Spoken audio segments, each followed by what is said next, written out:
Lettre ouverte du 12 mars 2024 du président du Conseil d'État du gouvernement légitime du Togo, son Excellence Dr Edem Atsukwasi, au président en exercice de la CEDEAO, son Excellence Bola Tinubu. Là où la terre guérit, tout guérit, les vents sont là.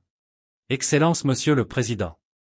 Le 3 mars 2024 s'est éteint en exil à Accra le président légitime du Togo, le Dr Gabriel Agbeyome Messan Kodjo, élu démocratiquement lors de la présidentielle du 22 février 2020, ultime terme de la feuille de route de sortie de crise pacifique au Togo de la CEDEAO du 31 juillet 2018 adoptée lors de sa 53e session ordinaire de la conférence des chefs d'État et de gouvernement après de multiples mois de manifestations des Togolais à travers le monde au lendemain des manifestations du 19 août 2017. Loin d'être stabilisé comme le prévoyait ladite feuille de route, le Togo s'est enfoncé gravement dans une crise politique sans précédent suite au quintuple coup d'État électoral, militaire, judiciaire, diplomatique et médiatique entraînant de fait suspension de la Constitution du 14 octobre 1992, avec un bicéphalisme politique, caractérisé par deux gouvernements dont un légitime en exil dirigé par son Excellence Dr Gabriel Agbeyome Messan Kodjo et un autre illégitime sur le territoire national dirigé par Faure Gnassingbé.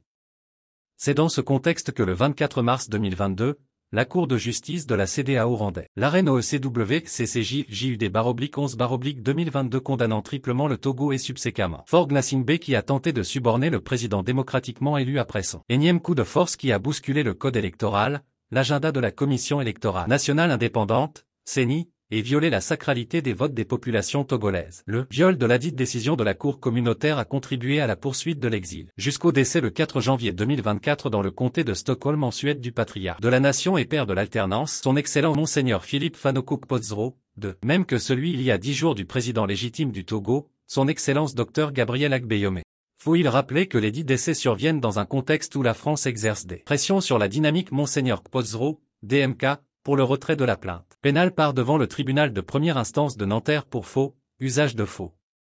Recel de faux en écriture publique à la suite de la diffusion sur Radio France Internationale, RFI, de fausses lettres de félicitations de réélection de Faure Gnassingbé dont celle défendue par la diplomatie française, et dont aucune trace n'existe à l'ambassade de France au Togo au terme de la mission d'investigation du 21 au 25 octobre 2023 des avocats français de la DMK, Maître Bréham et Maître Feuret.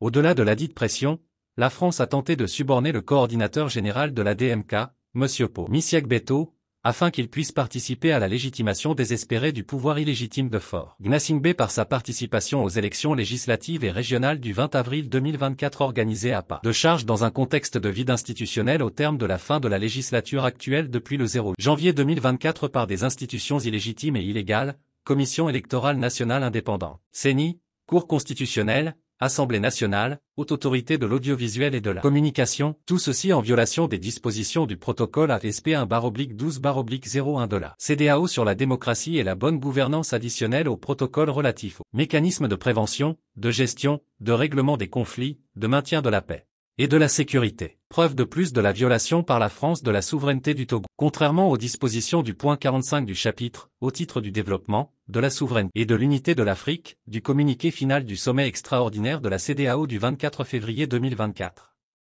À cet égard, la conférence appelle tous les partenaires à respecter la souveraineté et l'indépendance des États africains et à s'abstenir de toute intervention ou ingérence qui déstabilise les États membres et porte atteinte à leur unité régionale. Les faits sus-évoqués démontrent incontestablement d'une part une violation de la souveraineté du Togo par la France qui impose son agenda à travers la gouvernance illégitime et prédatrice de Faure Gnassingbé, et d'autre part l'impératif constitutionnel d'un changement d'agenda électoral suite au décès en exil du président légitime du Togo, Dr Gabriel Agbeyome Messan Kodjo, ce nonobstant la situation d'exception dans laquelle évolue notre pays depuis la présidentielle du 22 février 2020. En ma qualité de président du Conseil d'État du gouvernement légitime du Togo en exil, revêtu du sceau de la légitimité de la souveraineté populaire déléguée à la DMK le 22 février 2020, je viens par la présente interpeller la CEDEAO afin qu'elle intervienne rapidement au Togo pour énucléer la grave crise politique persistante face à l'œil cyclone en perspective. L'effondrement auquel est confrontée notre institution communautaire n'autorise guère la perpétuation de la complaisance vis-à-vis de la dictature militaro-clanique néocolonialiste multidécennale des Gnassingbé,